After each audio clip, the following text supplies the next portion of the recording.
17e épisode de Real Talk. Bonjour à tous les amis, je suis toujours en très bonne compagnie avec Alex. Comment ça va Alex?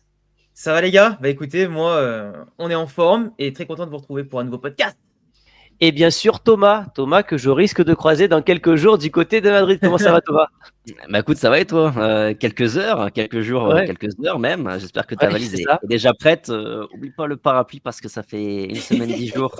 C'est pas fou du tout du côté de Madrid. Je vais en Mais Espagne et je quitte le soleil pour la pluie. C'est terrible, terrible. c'est le mois de mars, on est habitué à Madrid. Au programme du jour, on va revenir évidemment sur le match contre le Rayo ce week-end. On va revenir également sur la relation entre nos quatre fantastiques et on terminera par le choc évidemment qui nous intéresse tous, le choc contre l'Atlético, ce match retour de 8e de Ligue des Champions. On commence donc par ce match contre le Rayo. Qu'est-ce que vous en avez pensé les gars? Victoire 2-1, c'était pas un grand match, pas trouvé qu'il y avait beaucoup d'intensité, les joueurs avaient quand même la tête à la Ligue des Champions. Qu'est-ce que vous retenez? Positif, négatif? Alex? Positif, je dirais quand même la première mi-temps. Je dirais qu'on a eu des phases de jeu qui étaient intéressantes. Je dirais qu'on a encore eu des occasions et franches, qu'on a eu de quoi se mettre en confiance, mais en négatif, c'est qu'on n'a pas su conclure, histoire de faire tourner comme il faut avant l'heure de jeu. On finit pas la mi-temps à 3-0, on l'a fini à 2-1, donc c'est quand même Ouais, problématique. On a été ça change laxiste tout. sur le but, comme d'habitude. Et le coaching de Carlo, qui m'a, je pense, comme tout le monde, fait stresser contre le Rayo Vallecano à domicile. Je ne pensais pas que c'était possible, honnêtement. Et je ne comprends pas cette frigidité qu'on a. Même si à la Ligue des Champions dans 3 jours, eh ben, on s'est plus fait peur qu'on s'est rassuré, je trouve, à la sortie Tu de ce penses, match-là. tu penses qu'il a sorti les joueurs pour jouer plus défensif ou qu'il a sorti les joueurs pour les reposer avant l'Atlético? Bah moi, je pense qu'il y a un peu des deux, mais de l'autre côté, je trouve que ses choix de repos n'ont pas été bons, dans le sens où tu as Valverde qui, je pense, n'avait pas besoin de jouer ce match-là, parce qu'on sait Mhm, qu'il a des problèmes à la jambe. Donc le faire mhm. rentrer, c'était pas ouf. Tu as Arda Güler, tu as Hendrick, tu les fais pas jouer contre le Rayo Vallecano, donc c'est quand que tu vas les faire jouer, Ah, honnêtement. il y avait Mais que si le 2-1. Rayo, c'est une très belle équipe, hein. Je me Ouais, fais mais il y a que l'avocat 2-1. du diable. Il y a que 2-1, mais tu sors Kylian Mbappé. Et à la fin du match, on a vu quoi? Que Vinicius, il a joué en pointe avec 18 milieux de terrain autour et 18 défenseurs, et qu'au final, on avait zéro présence dans la surface pour marquer un but. Et c'est un Mm. peu dommage. Et on a attendu que Brahim rentre à la 82, je crois, pour apporter Ouais. un peu plus de peps. Et encore qu'on a fait que défendre. Donc je sais pas. Honnêtement, Carlo, il m'a fait peur quand même, hein. Et Je toi sais pas ce qu'en Thomas? pense Thomas. Bah, pour répondre à ta question à Alex, pour moi, c'est clairement pas pour donner du repos aux joueurs, même si de facto, bah, ça va aussi de pair, hein, puisque tu sors Mbappé. Et le Rodrigo aussi en l'occurrence, c'est son argument utilisé derrière. Mais il l'a aussi dit lui très clairement en conférence de presse, c'était pour défendre. Ouais, bah ouais. Il a dit explicitement quand ça fait 2 buts 1 et que tu arrives à la 70e minute de jeu, eh ben, tu te mets en mode, dans un mode où il faut tenir le résultat, où il faut défendre. Ce qu'il a très bien appliqué avec ses changements, puisqu'il nous sort Kamavinga, il nous fait rentrer Kamavinga à la place de Mbappé, il nous fait Mm. sortir Rodrigo pour faire rentrer Fede Valverde. Voilà, le plan de jeu, c'était clairement de défendre sur cette fin de match le résultat, ce qui, moi, m'interpelle un petit peu beaucoup quand même. Ouais. Si c'est ce qui se passe mercredi, tu vois, qu'on gagne 2-1 à la 70e minute de jeu, là qui blinde derrière, à la limite, je te dis ok, pourquoi pas, parce que bah, en face, il y a vraiment une grosse adversité Ouais, ok, ouais. et qu'en plus, tu aurais un avantage de 2 buts en l'occurrence. Par contre, là, tu joues quand même le Rayo Vallecano. Alors, respect à eux, ils font une bonne saison, mais en plus, ils avaient quand même quelques absences de marque hier. Tu es au Santiago Bernabéu, tu es le Real Madrid, pardon, 70e minute de jeu, tu fermes le jeu et tu défends. Enfin, en fait, Désolé, tu peux mais quasiment dire que c'est une demi-heure parce que maintenant, avec les arrêts de jeu qu'il y Ouais. a dans le football d'aujourd'hui, c'est plus 5, 6 que 2-3 minutes. Donc, ouais, c'est vrai. Je vous rejoins de ce côté-là. Et puis surtout, la sensation qu'on a encore un Real qui est sur courant alternatif, un Real capable de briller sans pour autant nous impressionner en première mi-temps et puis de complètement déjouer en deuxième mi-temps. Donc, c'est quelque chose qu'on répète quand même depuis le début de la saison. Ça, ce Real qui n'arrive pas à jouer un match en entier, quoi. et on parle même d'une première mi-temps. Ouais, Moi, c'est je pense presque que C'est ouais. pas phénoménal, hein, ouais, c'est Oui, pas c'est phénoménal. plutôt ouais, il ouais. y a 10-15 minutes vraiment où, ok, il y a le but de Mbappé, il y a Vinicius qui enchaîne. Derrière, c'est vrai que tu as le 3-0, la balle de 3-0 pour Mbappé. C'est un quart d'heure en fait, hein, Voilà, globalement, où on a c'est ça, tu brillé. as 10-15 minutes. Et après, on n'a pas forcément reculé comme on l'a vu trop souvent cette saison depuis une manière générale que Carlo Ancelotti est là. Parce que c'est vrai que là, même à 2-0, la troisième occasion de Mbappé, ben, on l'a parce qu'on fait un pressing haut et qu'on récupère le ballon. Mais voilà, mais on s'arrête de jouer. Puis après, sur la deuxième mi-temps, le match, globalement, s'est joué sur un rythme effroyable. Je pense qu'en plus, un dimanche comme ça, après-midi, je pense qu'il y en a une paire qui avait envie de siester. Ah bah écoute, moi je revenais d'un repas de famille, j'avais le bide plein, j'étais en train de m'endormir devant le match, c'était terrible. J'ai dit mais je sais pas comment je vais faire pour tourner mon débrief. Finalement j'ai réussi, hein, j'ai pris un petit café, mais waouh, c'était pas la joie quoi. J'avais pas envie de le faire. Dites-vous que la meilleure occasion du premier quart d'heure qui m'a fait lever de ma chaise, c'est la passe en retrait appuyée d'Asensio sur Lunin. Ouais. Celle-là, franchement, elle m'a fait mais vraiment hyper mal. Et je me suis dit, mais on est tellement nuls en ce début de match. Genre dans les relances, on avait les pieds qui brûlaient la balle. Enfin, bref, l'inverse, je sais plus comment on dit l'expression, mais on avait les pieds qui nous brûlaient quand on touchait la balle. C'était compliqué. T'avais que Vinicius qui faisait un peu la pile électrique, qui avait des occasions franches et intéressantes. Mais c'est vrai que, comme tu as dit Thomas, la première mi-temps, en fait, on dit qu'elle était mieux que la deuxième. Mais en fait, c'est quoi mieux? Genre, c'est mieux que faire 2 sur 10, tu vois, sur 3, quoi, 4 sur 10. Après, je continue de faire l'avocat du diable, mais quand on regarde les grosses équipes européennes ce week-end, le Bayern a perdu, Leverkusen a perdu. Ces matchs avant la Ligue des Champions, c'est toujours compliqué à aborder parce que les joueurs veulent pas se blesser. Et les matchs après la Champions League, il y a toujours un relâchement. Donc ces 2 matchs-là, c'est toujours des matchs à part. C'est vrai que c'est pas quelque chose de nouveau aussi.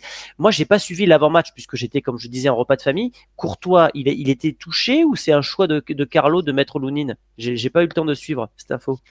Alors Carletto a dit après le match que Courtois avait un petit problème, mais il n'a pas précisé quel petit problème. Et je regardais encore ce matin, j'ai pas vu d'informations, même de mon côté, j'ai pas eu de retour sur ce qu'il en est. Il a dit petit problème, mais je pense qu'on l'aura de retour mercredi. Mais bon, je stresse pas parce que Lunin était un bon gardien, même si je trouve qu'il repousse trop les ballons, Lunin. C'est un petit défaut que je lui trouve. Il n'arrive pas trop à capter les ballons. Mais s'il y a une séance de tir au but, vous préférez qui? Lunin, parce que Courtois, il en arrête pas un. Hein. Courtois, sur les 9 derniers tirs au but, il a fait 0 arrêt cette année. Ah ouais, Lunin, il en a arrêté 2 rien qu'avec les tirs au but contre City. Tu vois, en vrai, pour moi, c'est pas mal d'avoir 2 gardiens comme ça de temps en temps. Tu sais que tu ne stresseras pas l'un ou l'autre. Mais moi, je ne stresse plus du tout avec Lunin maintenant. Non. D'ailleurs, Courtois, en ce moment, alors je me fais pas le méchant d'histoire, mais Courtois, en ce moment, autant il fait comme d'habitude des gros arrêts, autant je trouve que il baisse un peu le pied, mais est-ce parce qu'il a été tellement exceptionnel que dès qu'il fait une petite bévue, forcément, on le voit tout de suite. Mais parce que je trouve que dans ses sorties, notamment les coups de pied arrêtés, il sort plus s'imposer comme avant. Genre, c'est 5,50 m. Normalement, il est censé être le roi là-dedans. Il y va plus trop sur les corners et tout. Il nous rassure plus trop, tu vois. Et je trouve qu'il y a un petit peu quelque chose qui se passe. Alors, peut-être qu'il y a une petite méforme, c'est pas grand-chose. Hein. Mais c'est vrai que là, Lunin, pour le coup, tu vois, il a fait tout son match bien. Sauf la frappasse qu'il prend, il peut rien faire, tu vois. Mais c'est vrai que en ce moment, je sais pas. Peut-être que ça serait bien de temps en temps aussi que Carlo repose volontairement et pas en attendant un petit pépin Courtois dans des matchs un peu couperés comme ça, histoire aussi que le gardien belge puisse se reposer un peu, quoi. Ouais, je pense que c'est pas très bien d'alterner entre les gardiens, que ça les perturbe plus qu'autre chose, on verra. Sinon, vous retenez quoi, vous, dans les tops et les flops, sachant que, petite parenthèse, on a quand même fait une bonne opération comptable puisque l'Atlético a perdu du côté de Retafe, cette espèce de stade qui est un véritable bourbier. Retafe, c'est terrible, des bouchées, comme on en fait très peu maintenant. Et puis un dimanche 14h. Non, mais il y avait tout. Moi, je l'avais pronostiqué vendredi avec Christophe sur le vestiaire. On s'était dit, j'ai dit 14h Retafe, ils perdent ou ils font match nul. En plus, le scénar où eux, ils ont un penalty plus que généreux et derrière, après, ils se prennent un rouge. Ils osent se plaindre et ils prennent 2 buts en plus. Made in Bordalas, tu vois. C'est vraiment. Mais peut-être que tu vois, ils vont vivre là une semaine compliquée, hein, parce que. Ils peuvent tout perdre. Ils ont peut-être perdu la Liga sur ce match de Retafe. Ils peuvent peut-être sortir en Ligue des Champions contre le Real. Donc, on va arriver dans le Money Time là. Donc, je disais, est-ce que tu veux dire un truc, Thomas? Et ce week-end, Barça-Atlético, hein. Atlético-Barça aussi. Hein. Et après la trêve en Liga, ce week-end, le week-end qui arrive, c'est Barça-Atlético. Hein. Et après la trêve, c'est la Copa del Rey. Donc, tu vois, en fait, là, leurs 3 prochains matchs à l'Atlético, c'est finalement leur saison. C'est vraiment leur saison entière. C'est ça. Et je disais, vous avez retenu, vous avez quand même des satisfactions. Je sais que par exemple, Tchouaméni a quand même brillé. C'est l'un des joueurs qui ressort le plus. Ça a quand même un motif de satisfaction. Vos tops et vos flops rapidement, Alex? Top Tchouaméni, top Vinicius évidemment et Modric. Parce que les autres, ils m'ont un peu déçu dans la globalité. Ouais, très en phase avec ça. Tchouaméni, moi, c'est mon MVP en l'occurrence, vraiment très très bon. Modric, j'ai vraiment aussi adoré, encore une fois. 40 piges, hein, mais il faudrait regarder. On en parlera là tout à l'heure de Modric pour savoir si vous le mettez titulaire. On fera la compo comme la dernière fois. Encore pour l'Atlético. 40 piges, vétéran de l'équipe, mais beaucoup de joueurs devraient s'inspirer de lui en termes d'activité, de combativité, etc. Vinicius, c'est pareil, il fait un bon match quand même si je trouve que sa deuxième mi-temps, elle est quand même très très compliquée. Il y a quand même beaucoup de déchets en deuxième période, mais quand même, sa première mi-temps, elle est quand même très très bonne et in fine, ce qu'on retient, c'est que y a victoire, que Vinicius a été décisif. Donc évidemment, ça reste un bon match quand même du Brésilien, je suis d'accord. Ok, et dans les flops, je suis plutôt d'accord avec vous sur les flops. Moi, sur les tops, sur les flops, j'avais mis. Alors, je ne l'ai pas mis dans mes flops, mais Asensio m'avait quand même déçu en première mi-temps. Ouais. Je n'ai pas cru que c'était son meilleur match, honnêtement. Je pense qu'il a un quoi gros problème de Asensio. Je pense qu'on en avait parlé, mais je pense qu'il a un gros problème d'excès de confiance. Enfin, tu vois, c'est quelqu'un qui ne stresse pas. Mais en fait, le problème, c'est que comme il ne stresse pas, il tente des passes, pour le coup, qui des fois sont un peu bizarres. Et genre, quand tu as Vasquez à côté, Vasquez, il va pas reprendre tes passes bizarres parce qu'il comprend pas le jeu, Vasquez. Donc, Asensio, il a raté à un moment donné 3 relances. Et ça a été un peu fébrile, tu vois. Mais je suis d'accord avec toi, il n'était pas dans son match. Moi, ça me dérange pas qu'il ait un excès de confiance. Le seul truc, c'est comment ce gars va réagir le jour où il fera une boulette. Parce que ça arrivera. Quand tu es défenseur, à un moment, tu feras une mauvaise passe, un mauvais tacle, un carton rouge, etc. Comment il se remettra de ça? Pour l'instant, il est bien. Bon, il peut pas être tout le temps au top, mais il est quand même régulier. Ouais, donc je dirais Asensio. Je trouvais que Bellingham était en dessous. Pour son retour, je m'attendais à clairement mieux de sa part. Alors, il manque de rythme. On sait que ce type de joueurs, c'est des joueurs qui sont vraiment. Ils ont besoin de jouer tout le temps. Et après, je crois que j'avais mis. Alors, j'ai pas mis Rodrigo, mais je l'ai trouvé quand même assez timide, Rodrigo, cette rencontre. Il m'a pas spécialement impressionné. Ouais, Rodrigo. Rodrigo. Et puis j'ai mis Lucas Vasquez parce qu'il a son abonnement dans mes flops. Donc voilà, à chaque fois qu'il joue, sauf quand il marque, mais sinon il est dans les flops. Voilà, c'est gratuit. C'est un renouvellement automatique. Voilà, exactement. Non, je suis d'accord. Rodrigo, pas trop tranchant. Après, il fait toujours le taf quand même, je trouve, pour le collectif. Mbappé, moi je suis désolé, mais Mbappé, il met un but qui est important, mais à part ça, son match, je trouve qu'il est encore très moyen. C'est 4-5 matchs, au moins 4 matchs qu'il est moyen, Mbappé. Je sais pas à quoi c'est dû parce qu'il était revenu très en forme. Et après ce match contre City, finalement, il a peut-être décompressé et on n'est plus sur le Mbappé du mois de janvier là. Et en plus, il en rate 2 monstrueuses. Il rate le 3-0 avec le pressing qu'ils font et après il est tout seul contre le gardien. T'as Vini qui est un peu hors jeu, mais je sais pas ce qu'il essaie de faire. Il tire sur le gardien parce qu'il a toute la cage ouverte. Et le troisième, c'est quand il dribble comme ça, il revient, il veut la tenter à l'ancienne, pied fermé, parce qu'il y a Rodrigo tout seul de l'autre côté de la surface. Ça, c'est le genre de choses. Excès d'individualisme et peu d'efficacité qui m'énerve un petit peu pour un joueur de ce statut-là, quoi. Et si tu reviens un peu plus loin, la passe qu'il loupe contre l'Atlético, c'est peut-être une passe qu'on va regretter mercredi soir. Je ne le souhaite pas, mais on y repensera parce que là, il y avait vraiment occasion de faire le 3-1. Donc, c'était pas un très bon match de Mbappé, je te rejoins de ce côté-là. Est-ce que vous voyez d'autres points à aborder pour cette première partie ou pas? Non, je pense qu'on a fait le tour. Ce qu'on retient, c'est la victoire, tout simplement. On repasse devant Atlético, donc on fait le bon move. Alors, le Barça n'a pas joué. On a recollé à hauteur du Barça. Il y a eu un décès du médecin du club. Voilà. Juste avant de passer à la partie 2, les gars, je vous présente le bon plan du jour. Et le bon plan du jour, les amis, c'est de pouvoir regarder la Champions League partout dans le monde. Et ça, c'est rendu possible grâce à NordVPN qui va nous permettre de nous géolocaliser partout dans le monde et d'avoir du contenu exclusif. On va ici par exemple sur le site RTL Play qui est une chaîne belge. On va avoir du contenu exclusif avec des séries, des films, etc. Mais ce qui nous intéresse, c'est la section sport que vous voyez ici et on y retrouve la Champions League mais également la Copa del Rey et ça nous intéresse en vue de la prochaine finale. Donc c'est pas compliqué. Pour se connecter, on va sur Belgique, double-clic, ça y est. Vous le voyez, nous sommes connectés à la Belgique et on a donc accès à tout le contenu de la chaîne RTL Play, donc la Champions League avec des podcasts, des avant-matchs et bien sûr les matchs en direct, mais également la Copa del Rey. Et puis pour ceux qui aiment d'autres divertissements, vous avez des séries, des films, etc. Et donc tout ça c'est rendu possible grâce à NordVPN et l'offre que vous avez avec le lien en description pour moins de 3 € par mois. Vous avez en plus 4 mois offerts pour un abonnement de 2 ans. C'est satisfait ou remboursé, vous avez 30 jours d'essai et évidemment si vous voulez me donner de la force, c'est le meilleur moyen. Ça me permet évidemment de faire des projets tels que mon voyage du côté de Madrid. Donc je compte sur vous, merci à vous et merci à NordVPN. Pour cette deuxième partie, on va aborder la relation entre les 4 fantastiques, puisque ça commence un petit peu à sortir du côté de l'Espagne. Ça a été relayé ce matin par RMC Sport, et notamment la relation entre Mbappé et Vinicius. Vous en pensez quoi, vous, globalement, de la relation entre les 4 fantastiques? Est-ce que vous trouvez que c'est sain ou qu'il y a des petites zones d'ombre? Thomas? Avant de parler peut-être vraiment du duo, je pense, qui monopolise le plus l'attention, Vinicius-Mbappé. C'est intéressant, c'est qu'il y a une question qui a été posée. La question a été posée hier à Carlo Ancelotti sur comment fonctionnent un petit peu les 4 devant. Est-ce que vous êtes inquiet du manque de fluidité dans le jeu? Est-ce qu'il y a trop d'individualisme aussi finalement entre les 4? Réponse de Carlo Ancelotti, je cite, je ne vois pas pourquoi parler d'individualisme. Le premier but est une passe de Vinicius à Mbappé et le second, c'est une action spectaculaire. Nous serons à notre meilleur niveau mercredi. Il fait du Carlo, quoi. Hein. Ouais, parce que les 4 n'ont pas été convaincants. Et puis, je trouve que la question elle est pertinente parce que ça pointe aussi l'individualisme. Je ne sais pas si toi, Alex, tu l'as ressenti aussi comme ça. Mais moi, je trouve encore une fois qu'hier, que tu l'as déjà un peu noté finalement avec cette action Mbappé-Rodrigo. Mais je sais pas, j'ai la sensation qu'il n'y a pas quelque chose de naturel qui se dégage. Et effectivement, je trouve qu'il y a trop d'excès d'individualisme sur certaines actions. De toute façon, c'est simple, on va faire un bilan.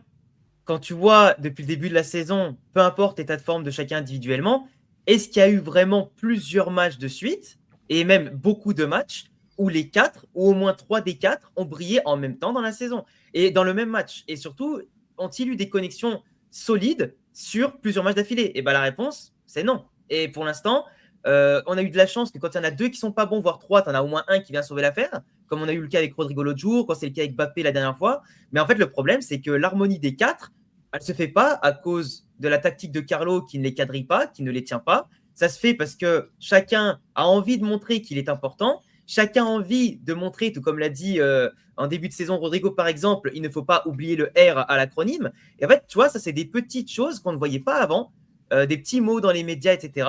Et je pense que chacun comprend son importance dans le foot, dans l'équipe, mais veut montrer cette importance. Là où normalement, je prends le cas du Paris Saint-Germain, tu n'en as pas un qui parle en disant « moi je suis important, moi je veux me montrer, moi je veux faire ci ». Il ne faut pas oublier qu'on est un trio, un quatuor. Normalement, c'est chacun joue pour le collectif, mais pour l'équipe. C'est 11 joueurs. C'est pas on est les 4 et il y a les autres.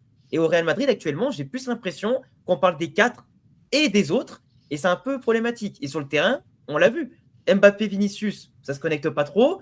Rodrigo, c'est le seul peut-être qui se connecte le mieux avec les autres. Et Bellingham, attention, Bellingham, je voulais pas dire que Bellingham il y fait pas, mais Bellingham, le problème c'est que quand il fait son rôle de milieu de terrain, tout va bien. Quand il se met à trop vouloir marquer son but parce qu'il voit que les autres font la fête, là ça commence à partir en cacahuète. Et le problème c'est qu'aujourd'hui, il n'y a pas un coach, il n'y a pas une structure qui fait que on met les égos de chacun de côté et on quadrille. Thierry Henry, la dernière fois, il fait l'interview d'après-match contre City et il avait dit, non, je ne sais plus contre qui c'était, bref, je crois que c'était contre City ou Atletico, et il dit à Bellingham, toi, ce qui est bien, c'est que tu mets ton ego de côté. Mais après, c'est que Bellingham, trop souvent, on l'a vu frustré de ne pas marquer. Trop souvent, on l'a vu se projeter trop loin. Et il y a des rôles qui déséquilibraient l'équipe. Et tu vois, pour moi, je pense que l'osmose, on l'obtiendra au bout d'un moment, mais pas cette saison. Et je ne sais pas ce que vous en pensez, mais c'est très difficile. Je suis persuadé, perso, que Ancelotti a été conservé ou a été amené au Real pour justement gérer cette équipe-là, et notamment la guerre des égos. Je suis globalement d'accord avec toi. Je pense que Rodrigo, c'est le joueur qui fait le plus d'efforts, qui s'intègre le mieux. Bellingham aussi, c'est quand même le joueur qui fait le plus de passes D cette saison, donc on peut pas lui dire qu'il est pas, on peut pas dire qu'il est égoïste, pardon. Mais c'est vrai que si par exemple Rodrigo faisait des matchs exceptionnels mais qu'il n'aurait pas de ligne de statistiques, on serait les premiers à le critiquer en disant ouais mais il faut qu'il marque, faut qu'il marque.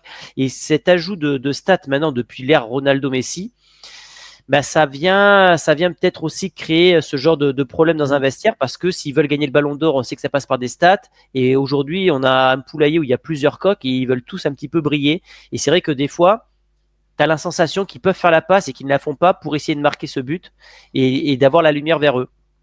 Donc, et notamment le duo Vinicius-Mbappé qui ne fonctionne pas forcément. En tout cas, je trouve que parmi les 4, c'est la connexion qui fonctionne le moins bien.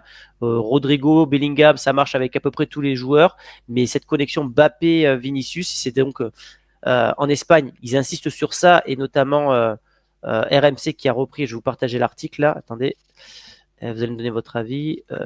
Normalement, c'est good. Vous le voyez ou pas là? Ouais. Le body language de Mbappé fait parler en Espagne. Il est sorti la tête baissée, sa célébration rageuse, etc. Un journaliste de Marca dit « Les gestes de Mbappé ressemblent à ceux d'un aigri qui n'était pas comme ça avant. Il faut se demander pourquoi il a changé. » Bon, là, il faut vendre du papier aussi. Et il y a un journaliste de la SER, donc Anton Meana, qui dit « Vinicius et Mbappé ne s'entendent pas aussi bien qu'il n'y paraît. Ils ne se détestent pas, mais j'ai l'impression qu'ils nous vendent une fraternité qui n'existe pas. » Qu'est-ce que vous en pensez de cette dernière phrase-là? Là, je peux voir les noms notamment, donc ça m'aide beaucoup pour savoir un peu ce qu'il en Ok. est. Anton Meonas et Meana, je ne sais plus comment ça se Ouais. prononce. Enfin, non, bref, vous avez compris l'idée. Sur la déclaration Vinicius Mbappé, c'est un journaliste qui est pro Atlético de Madrid. Donc, Super. donc, je pense que vous avez une idée déjà de la réponse. Honnêtement, moi, de tous les échos que j'ai eus, après, je suis pas non plus dans le vestiaire, évidemment. Vinicius Mbappé, il n'y a aucun problème au niveau de l'ambiance. Moi, ce que je note surtout, c'est qu'effectivement, sur le terrain, pour l'instant, ça ne matche pas. Il n'y a pas une alchimie qui est naturelle.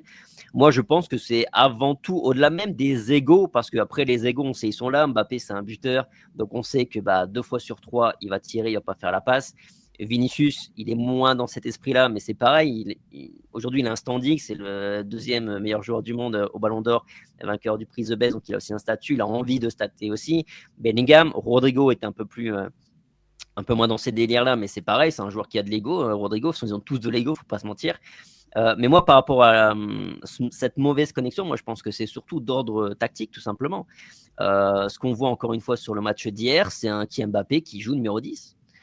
Qui joue pas avant-centre, qui joue numéro 10. Sur la première mi-temps, il y a combien de fois où Vinicius fait des différences? Vinicius fait une super première mi-temps, il fait énormément de différences. Le problème, c'est que Vinicius, il fait la différence, et en sortie de dribble, il lève la tête, il n'y a personne dans le centre, il n'y a personne qui se démarque. Vinicius, tu lui mets un 9. Voilà, mais c'était le problème qu'on avait déjà évoqué avant l'arrivée de Mbappé. Hein. Est-ce que c'est un profil qui va apporter quelque chose ou est-ce que c'est pas un profil qui est un peu trop ressemblant à Rodrigo Vinicius? Ça se ressent quand même. Moi, ce que je reproche. Vas-y. Moi, ce que je reproche à Mbappé, là, c'est qu'il veut trop faire du Benzema. Exactement. Alors que tu n'as pas les qualités de Benzema. Alors attention, je ne suis pas en train de dire, encore une fois, que Mbappé doit rester au point de pénalty et attendre tous les ballons, glander dans la surface. Évidemment que non, parce qu'en plus, il est capable, en partant d'un peu plus bas sur le terrain, comme il l'a fait hier sur le but, il vient chercher un peu plus bas, il décroche, il fait la remise avec Vinicius, il repart dans la profondeur, parce qu'en plus, il a plus d'espace devant lui, donc il prend de la vitesse, il fait la différence. La semaine dernière, c'est pareil, hein, il initie quand même l'action sur le super but du Real Madrid face au Real Betis. Il est capable de le faire. Le problème, c'est qu'il n'y a aucune variation dans son jeu depuis notamment le match face à Manchester City. Et je pense que c'est en partie ce qui pose problème parce que j'ai l'impression qu'il va être initiateur de toutes les actions. Alors que de temps en temps, ce serait bien qu'il ait un jeu un peu plus direct, qu'il laisse Vinicius faire son bordel sur le côté gauche, qu'il laisse Bellingham à mener le jeu, qu'il laisse Rodrigo aussi faire les différences sur le côté droit, et que lui soit en bout de chaîne. J'ai l'impression qu'il refuse d'être juste le mec qui doit être en bout de chaîne pour marquer les buts, alors que c'est ce qu'on attend de lui principalement. Vous savez que c'est les supporters parisiens disent que les supporters de Mbappé plutôt disent qu'il a changé avec Neymar. C'est en fait Neymar qui l'a un petit peu complexé techniquement et qu'il a voulu se comparer à lui et lui ressembler d'un certain côté, puisque Neymar était un peu plus âgé que lui, et que c'est à partir de là qu'il a changé son jeu et qu'il a essayé de se mettre à devenir un playmaker comme le Brésilien, sauf qu'il n'a pas du tout la qualité technique et qu'il doit justement exploiter ce qui est sa force aujourd'hui, la vitesse. Est-ce que maintenant il n'est pas dans une espèce de transition parce qu'il sait que sa vitesse ne sera pas éternelle et que le jour où il a plus sa vitesse, entre guillemets, je dis pas qu'il sera bidon, mais il sera beaucoup moins impressionnant. Est-ce qu'il n'est pas déjà en train d'entamer sa transition en devenant une espèce de Karim Benzema 2.0 quoi? Le problème, c'est que pour amorcer cette transition, il faut en avoir les moyens. Il faut en avoir, je vais dire, l'intelligence de jeu. En vrai, je ne vais pas dire que Kylian, c'est un bourricot, c'est pas un Dembélé non plus, ancienne époque, mais c'est pas non plus le joueur le plus fin techniquement qu'on a déjà dans le choix. Et le problème, c'est que aujourd'hui, demander à un Kylian Mbappé de devenir un Harry Kane, de devenir un Karim Benzema, c'est jouer, alors je ne vais pas dire contre nature non plus, parce que comme tu l'as dit Thomas, il est capable de le faire sur des petites phases. Là, aujourd'hui, ce qui est bien avec ses décrochages, c'est qu'au moins, il est plus hors jeu. Donc déjà, c'est pas mal. Mais le problème, c'est que de temps en temps, il faut aussi, comme tu as dit Thomas, il faut varier. Et le problème, c'est que tu veux pas accepter d'être le dernier maillon de la chaîne. Mais justement, toi, tu es là pour marquer des buts. Tu es censé stater. Tu as des mecs comme Rodrigo, tu as des mecs comme Vinicius qui font toutes les différences, qui vont t'amener des ballons. Tu as juste à progresser un peu sur le jeu de tête et faire des appels intelligents en retrait et tout. Et tu exploses les compteurs. C'est tout ce qu'on te demande. Après, le mec, peut-être qu'il veut marquer des buts plus spectaculaires ou je sais pas quoi. Et moi, je pense très clairement que, comme tu l'as dit, il y a un complexe technique, etc. Parce qu'il sait qu'il a des artistes à côté et qu'il ne peut pas passer pour la quille, en fait, qui ne sait rien faire, à part marquer, quoi. Et c'est ça qui est dommage. Mais aujourd'hui, il faut qu'ils comprennent que le Real a besoin de qualité. Quand je vois que Jude Bellingham, l'année dernière, c'était pas un 9. Le mec, il te faisait des appels de vrai numéro 9. Il lui apprend à Mbappé comment on joue. C'est fou. Et je vais vous montrer la position moyenne des joueurs hier. Alors attendez, c'est toujours un bazar là sur ce truc de partager les fenêtres. Vous voyez ou pas là? Ouais. Bah regardez, Vinicius reste bien à gauche. Bellingham est plutôt bien puisqu'il n'est pas trop. Ouais. Celui qui finalement revient, c'est Rodrigo dans ce match-là. Parce que Mbappé, on peut pas dire qu'il joue côté gauche. Hein. Est-ce que c'est influencé aussi par le fait que Rodrigo, c'est vrai qu'on n'en a pas parlé tout à l'heure sur la complémentarité des quatre, mais Rodrigo et Bellingham, c'est forcément les seuls des quatre qui font les travaux défensifs. Donc est-ce que Rodrigo, il a beaucoup compensé dans l'axe? Je ne me rappelle plus trop s'il a beaucoup défendu dans l'axe. Non, mais ce que je veux dire par là, c'est qu'on a déjà vu, si tu veux, des positions moyennes de joueurs où il y avait les quatre qui étaient les uns sur les autres et ça posait un problème. Là, on est plutôt bien. Alors, Rodrigo, il serait un tout petit peu plus à droite, ça serait parfait. Mais la hitmap, là, elle est pas. Elle est bien. Elle n'est pas choquante. Elle est pas choquante. Ce qui est le plus problématique entre guillemets sur cette carte, c'est Rodrigo qui est peut-être un peu trop, c'est ça. Un peu trop sur le côté droit. Non, mais encore une fois, Mbappé, il est capable de le faire. Après, je sais pas pourquoi exactement il le fait. Jusqu'à je me demande, est-ce que c'est une consigne ou pas de Carlo Ancelotti? Mais encore une fois, et vraiment, s'il pense comme tu dis, Alex, qu'il a un complexe d'infériorité et tout ça. Non, je pense pas. C'est pas dans son caractère, mais je pense qu'il joue un peu. Non seulement, moi je pense pas, et je trouverais ça stupide parce qu'on le sait. Celui qui va gagner le prochain Ballon d'Or au Real Madrid, c'est celui qui va marquer les buts importants. Que tu sois en bout de chaîne ou pas, que soit Vinicius, même si Vinicius il dribble 3 joueurs, qui fait la passe D à Mbappé et que Mbappé finit le match avec un doublé, celui qui va faire la fiche, la couverture de Marca As, ça va être Mbappé, ça va pas être Vinicius. Bien sûr, mais le problème c'est que là aujourd'hui, ça dépend le match quand même, parce que le match de Vinicius contre le Bayern l'an passé, il est quand même dans les mémoires des gens. Hein. Ouais, et aujourd'hui, tu as le côté où tu as Vinicius qui a the best, tu as Bellingham qui arrête pas de répéter à tout le monde que Rodrigo c'est le plus talentueux des quatre. En fait, Mbappé aujourd'hui, quand on en parle, c'est plutôt, à part contre City, le mec qui est sur la pente descendante. Et peut-être que ça le touche aussi, que le fait de vouloir toucher des ballons, de montrer qu'il n'est pas invisible aussi, parce qu'à l'époque du PSG, quand il redescendait pas, en fait, tu l'entendais parler de lui que quand il marquait son petit tapin ou quand il marquait sur une accélération, etc. Tu vois. Mais au final, aujourd'hui, Mbappé, s'il ne touche pas de ballon, dès qu'il marque très peu, en en touchant beaucoup, s'il n'en touche pas et qu'en plus il ne marque pas, tu n'en entends plus parler. Hein. Et je pense que ça joue aussi. Hein. C'est la première fois que je le vois un peu en colère. Comme ça, au niveau de la gestuelle. Parce que depuis le début de la saison, j'ai pas trouvé un joueur qui avait une gestuelle d'un mec aigri et tout ça. Là, il a baissé la tête quand il est sorti. Je pense qu'il fera jamais une scène à partir directement dans le vestiaire, parce que s'il fait ça, je pense qu'il va se faire défoncer par la presse espagnole. Mais voilà, hier, on a vu quelque chose, parce que ça fait peut-être 2 matchs ou 3 matchs qu'il sort là maintenant. Ouais, et non, mais vraiment au niveau de l'attitude, alors gestuelle, tout ça, je sais pas parce que j'étais un peu au Bernabéu, donc je vois pas trop. Pardon, excuse-nous Thomas. Pardon. Non, mais oui. À ce niveau-là, vous voyez bien que moi, par contre, ce que effectivement je vois bien, c'est le nombre d'efforts. Et je parlais de Luka Modric tout à l'heure dans les tops, et en termes d'efforts, d'activité, de combativité, Mbappé devrait s'inspirer de lui, parce qu'encore une fois, sur le match d'hier, celui qui fait de loin et de très loin le moins d'efforts, c'est Mbappé. Et attention, parce que ça, c'est le genre de choses sur lesquelles tu peux pas tricher, et que le Bernabéu, le public madrilène voit, et ça compte. Donc attention. Ouais, et surtout que moi, on m'a dit dans le débrief, il y a un mot qui est revenu très souvent, ça m'a surpris. Alors évidemment, j'ai vu qu'il faisait pas d'efforts, mais ça m'a pas plus choqué que cela, parce que depuis le début de la saison, Mbappé, c'est le joueur parmi les 4 qui fait le moins d'efforts défensifs. Le mot qui est le plus revenu, c'est Mbappé égoïste. Égoïste, dans le sens qu'il pense qu'à lui, à pas faire les efforts, il pense qu'à lui, parce que des fois, il peut faire la passe, il la fait pas. Est-ce que vous iriez si loin en utilisant ce mot ou pas? Je dirais qu'on retrouve juste par période. Je dirais pas entièrement parce que c'est faux. Il fait quand même des choses, quand même des fois qui me surprennent dans le bon sens, hein. Moi, je trouve que malheureusement, le naturel peut revenir un peu au galop sur certaines phases de jeu, mais que ce soit lui ou un autre, hein.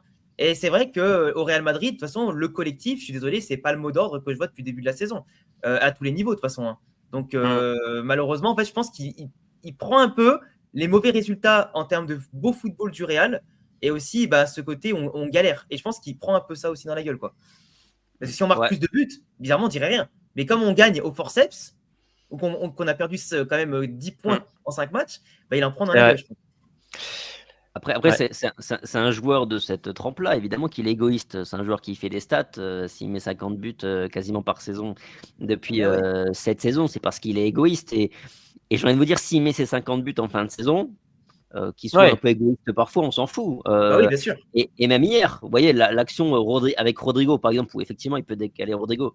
S'il la met au fond, au final, bah, on n'est pas à cette discussion. Mais effectivement, du coup, quand ça rentre pas, quand il y a ce manque d'efficacité, parce que globalement, en termes d'efficacité, je trouve que Mbappé, c'est quand même insuffisant encore pour l'instant. Parmi les Là, quatre, c'est non, le joueur qui fait le moins de passes décisives, hein. C'est ouais, bah oui. factuel. Voilà, c'est le joueur qui Et, délivre le moins de passes D à ses coéquipiers. Et pour finir, ce que je voulais dire, et c'est là où ça me préoccupe un peu plus, c'est que dans cette configuration-là, où si Mbappé continue à jouer si loin du but, pour moi, ça ne fonctionnera jamais, parce qu'en plus, si on reprend un peu l'image avec Karim Benzema, tu avais Gareth Bale, tu avais surtout Cristiano Ronaldo qui prenait l'axe et qui allait faire ses appels dans la surface. Là, tu n'as personne, parce que c'est pas Vinicius qui va le faire, c'est pas Rodrigo qui va le faire, tu as Bellingham de temps en temps qui peut le faire, mais c'est tout. Pardon. C'était quoi ça? J'ai peur. Il va faire un screamer. Écoute,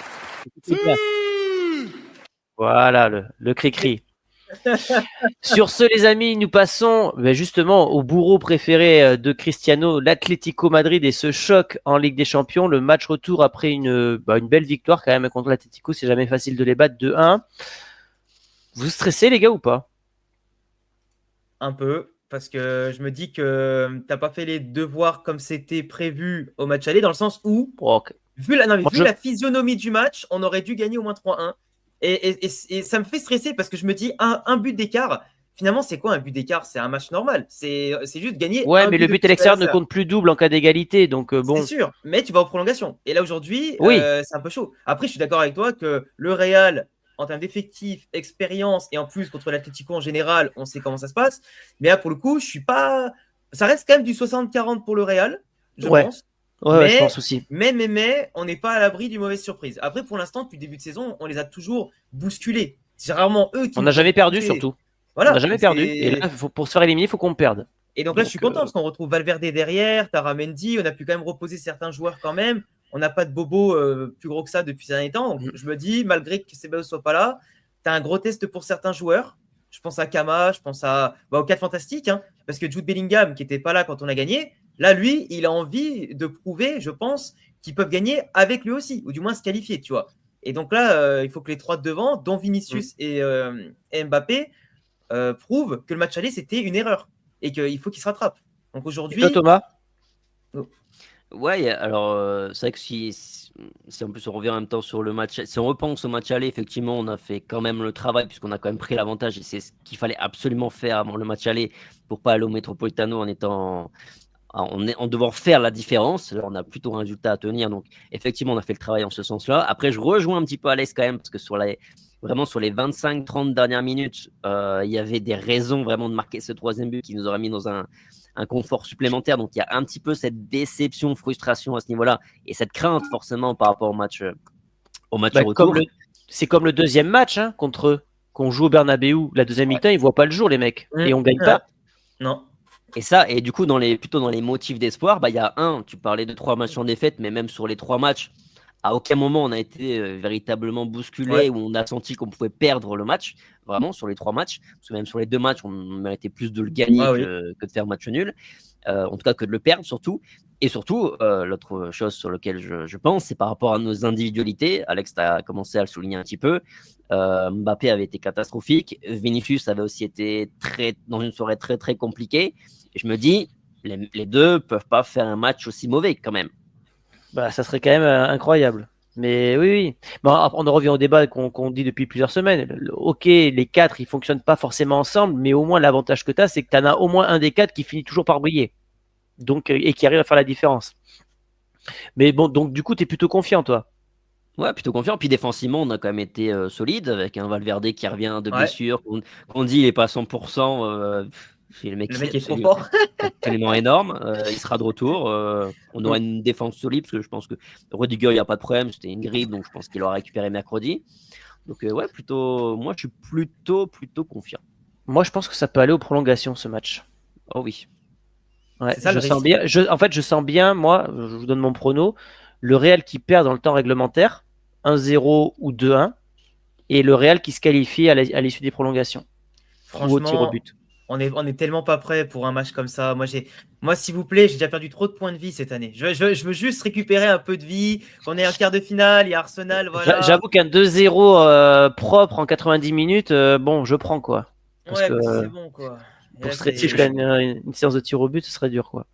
Je comprends bien déjà le débat amorcé. Lounine, Courtois, vous mettez qui dans les buts Ouais, ben voilà, justement, on va faire la compo là. Je vais vous mettre la compo. Alors attendez, il faut toujours partager cet écran là. Tac. Normalement, ça doit être bon et vous allez voir mon site là. C'est bon? Ouais. Oui. Ouais. Bon, dans les cas, vous voyez qui alors? Bah, de toute façon, ça va être Courtois, mais dans tous les cas. Ouais. Alors, c'est quoi le petit problème? Dans l'esprit de Carlo, Courtois passera toujours devant Lounine. Évidemment, s'il a une blessure, il n'hésitera pas à le changer. Mais pour moi, Courtois aura une longueur d'avance. Surtout en plus qu'il joue contre son ancien club, il aura hâte de les éliminer. Donc, évidemment. Courtois. Ok. À droite, Valverde. Valverde, ouais. Ok. À gauche, Fran, qui a été plutôt bon, ou Mendy? Bah, ça va être Ferland. Hein. Il a reposé exprès en plus. T'es d'accord, Thomas? Ouais, Mendy. Ouais, en plus, tu es à l'extérieur, tu dois garder un résultat, ça me paraît logique. Parce que Fran Garcia, hier, pas mauvais, mais quand même beaucoup trop de duels perdus. Hein. Je regarde un petit peu les stats après le match. Ouais. Il a moins de 50% de duels gagnés, hein, ce qui est quand même assez peu. Hein. Ouais, c'est vrai. C'est plus un joueur que tu vas mettre quand tu dois remonter un score. Tu as besoin d'avoir un ailier, enfin un latéral offensif. Là, dans le cas de ce match-là, c'est plus l'inverse, donc Mendy. Charnière, sans surprise, Rudiger, Asensio. Vous voyez quelqu'un d'autre ou pas? Non. Non. Ok. Bon, devant la défense, je pense qu'il n'y a pas trop de suspense. Vu son match, ça sera Aurélien Tchouaméni. La question qui se pose maintenant, c'est la personne qui sera ici, là. Voilà, j'aime bien Bellingham. C'est que ce sera là. Vous verriez qui, là? Ça joue entre Kama et Modric, mais tu vois, on a tendance à dire que je ne vois pas jouer à droite, en gaucher. En vrai, t'oublies quelqu'un. Et Brahim. Ouais. C'est vrai que Brahim peut jouer. Mais après, j'ai peur qu'avec Brahim. Alors, pour moi, Brahim, tu peux rentrer si ton score il n'est pas bon. Le problème, c'est que, mec, là, si tu mets Brahim, le problème, c'est que j'ai peur. Alors, même si techniquement c'est propre et tout, j'ai peur qu'on soit trop déséquilibré. Parce que Jude, il va pas rester éternellement en bas pour attisser les ballons. C'est ça, tu vas avoir 5 joueurs offensifs limite. Et tu n'auras que Tchouaméni qui sera seul avec. Tu auras 5 joueurs offensifs, 5 joueurs défensifs. Si tu fais ça. Par contre, c'est clair que si tu fais ça, il y a une seule ambition. C'est de marquer le premier but, par contre. C'est que. Parce que moi, l'Atlético, c'est sûr, ils vont attaquer. Nous, je vois pas le Real Madrid spécialement défendre. Parce que si on défend à 2-1, on nous connaît, nous. On sait pas tenir un score dès le début, on fait une cagade à chaque fois. Et en vrai, si tu attaques dès le début et que tu mets ce premier but, je pense qu'après, c'est total caviar. Mais dans ce cas, il faut un profil offensif. Modric. Moi, je vois Modric. L'expérience, je le vois jouer 1 heure de jeu. Et si tu es mené au score, je vois Brahim rentrer. Parce que tu gardes une cartouche sur le banc. Et je vois pas Arda Güler, je vois pas Camavinga. Camavinga, je pense que s'il rentre, ce sera. Je le vois pas jouer côté droit, Camavinga, en fait. Après, Camavinga, Tchouaméni, je vais y arriver. Un double pivot. Hein. Il est possible. Ah oui, et tu mets Tchouaméni là. Ouais, Camavinga, Tchouaméni en double pivot et Bellingham un peu plus haut. L'avoir ça. 4-2-3, un truc comme ça. En fait. C'est possible, hein. Tu mets Bellingham là. Moi, je le verrais plus comme ça parce que Camavinga, il n'a pas joué là. Modric, il a fait 90 minutes, même s'il peut jouer 1 heure comme tu dis et qu'il a les poumons de le faire. Moi, je vois plutôt Luka Modric rentrer quand il faudra tenir justement le score avec l'expérience. Comme ça, toi, du coup. Ouais. Thomas, tu préfères ça, toi, ou tu préfères Modric?